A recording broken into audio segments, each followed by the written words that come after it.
I'm Matt, and this is Theory Metrics. Today, what I'm talking about are a series of tools that you can either subscribe to or download or use online that are awesome for SEO and for really looking into the data of primarily websites and both desktop and mobile. So I have 8 tools to talk about here.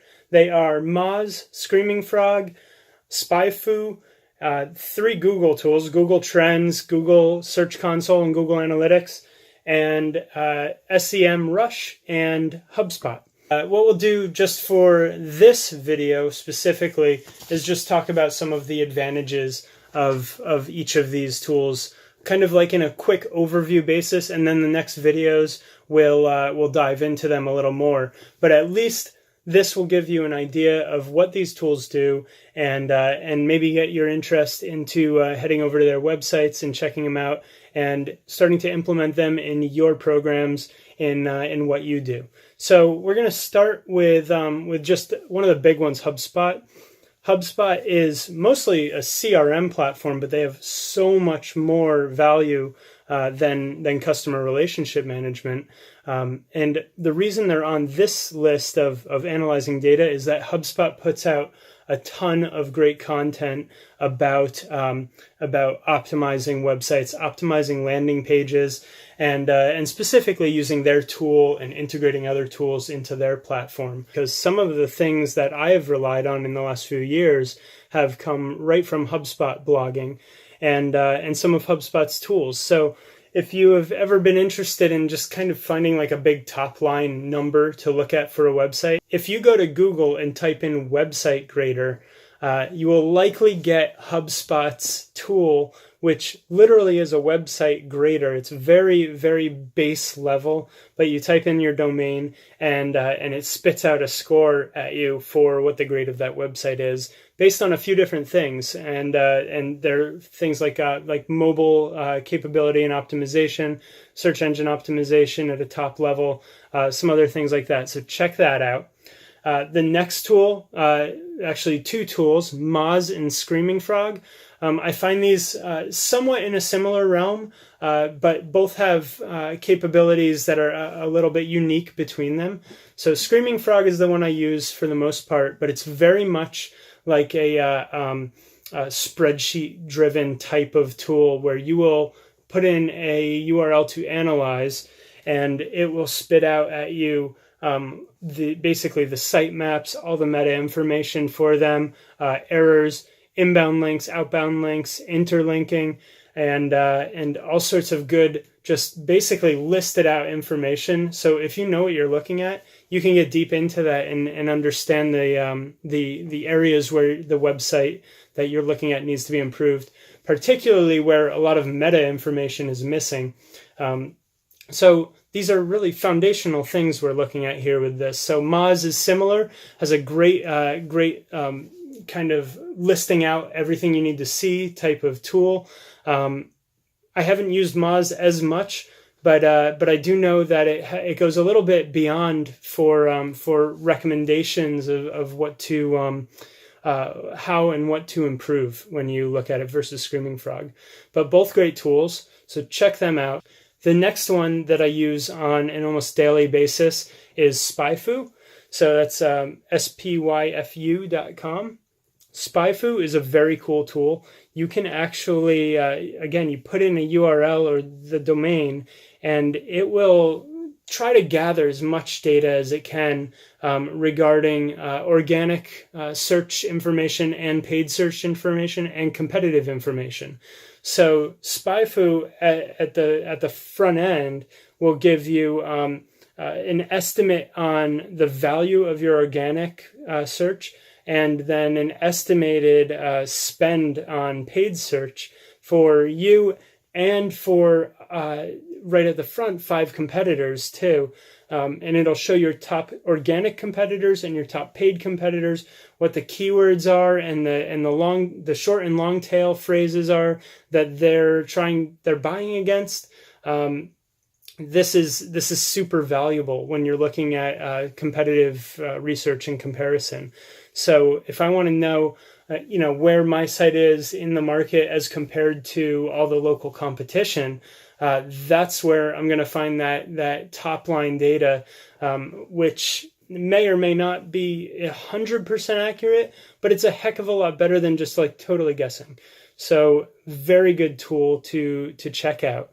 And then SEMrush, I just started using. So there's a bunch of these SEM, SEO recommendation tools that you can buy a subscription for and be a customer of theirs. And then you get X amount of pages that can be crawled or reviewed on a monthly basis. So the free account at SEMrush is 100 pages per month.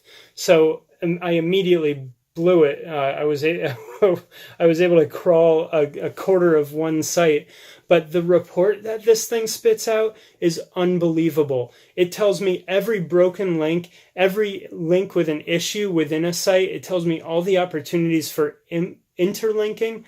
It tells me all the opportunities I have to restructure and reorganize content.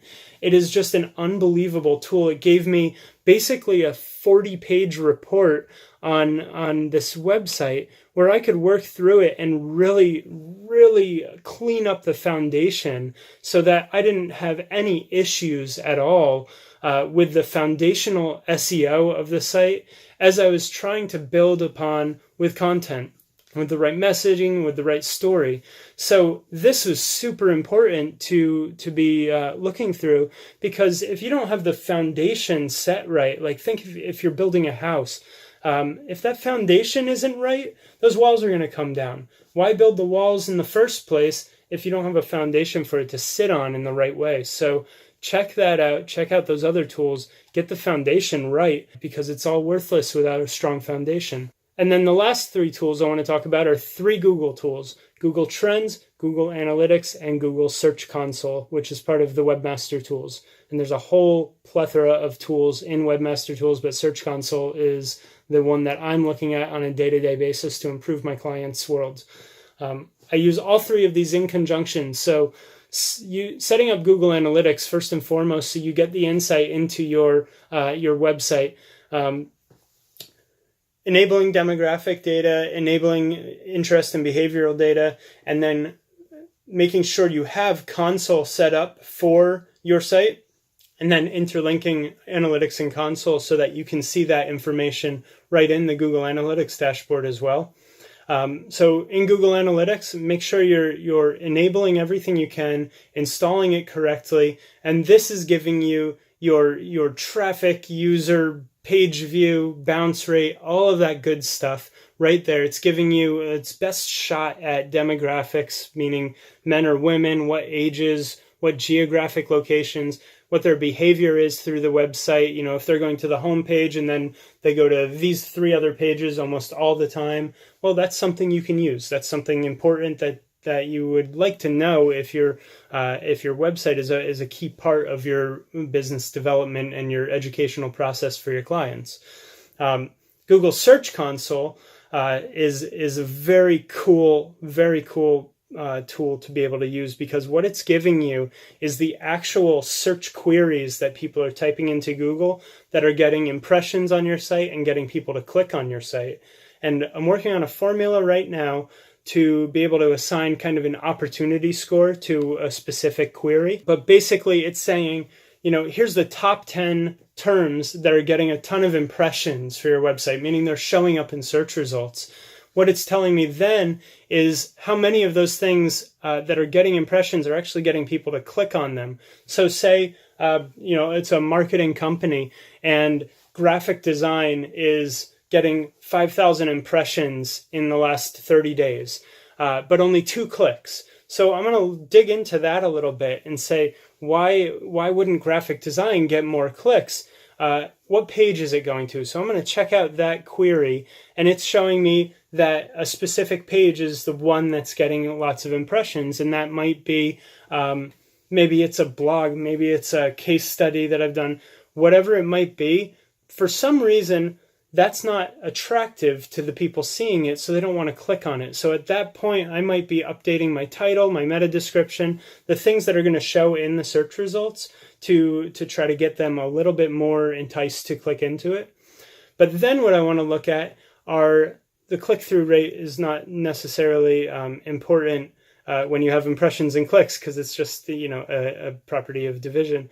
But the average placement is the key thing to look at there in comparison with the impressions and the clicks.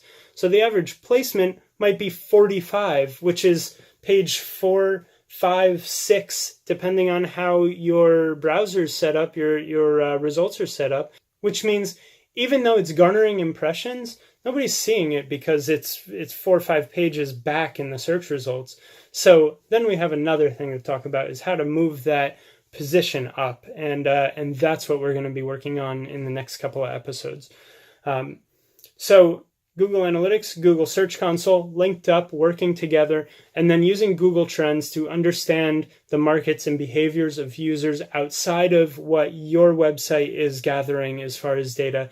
And this is just Google's world as a whole. So if you're in e-commerce, maybe you're going to type shopping as a topic in Google Trends, or online shopping as a topic, and seeing what people are doing out there in either the US or the globe, seeing what's trending. Lately, it's pretty much just been Fortnite stuff for the holidays coming up here.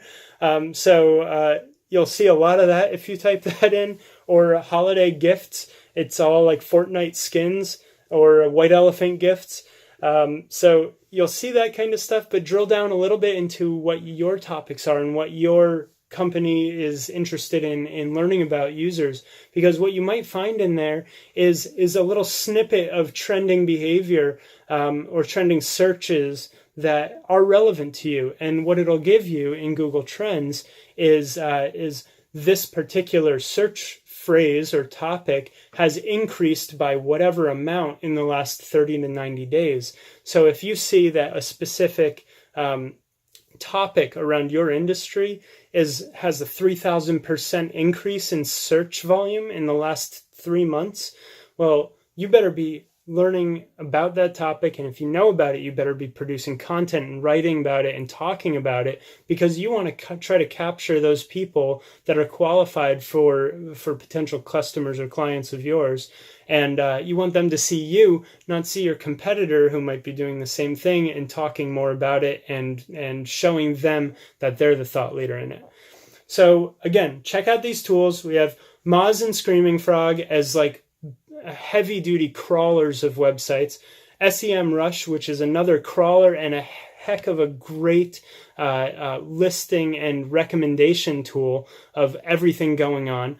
HubSpot has some cool, unique, quick overview tools and some great content to check out.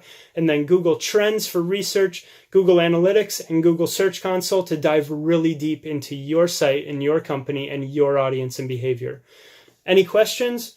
Please feel free to reach out to me. Definitely subscribe. There's going to be a lot of walkthroughs, a lot of talking about these tools, and a lot of talking about the strategies around these. And follow me on Instagram at Theorymetrics, Twitter at Theorymetrics, and Facebook. Check us out on our company page, and feel free to message us there. So thanks again. I'm Matt Taylor. This is Theorymetrics, and I will talk to you soon.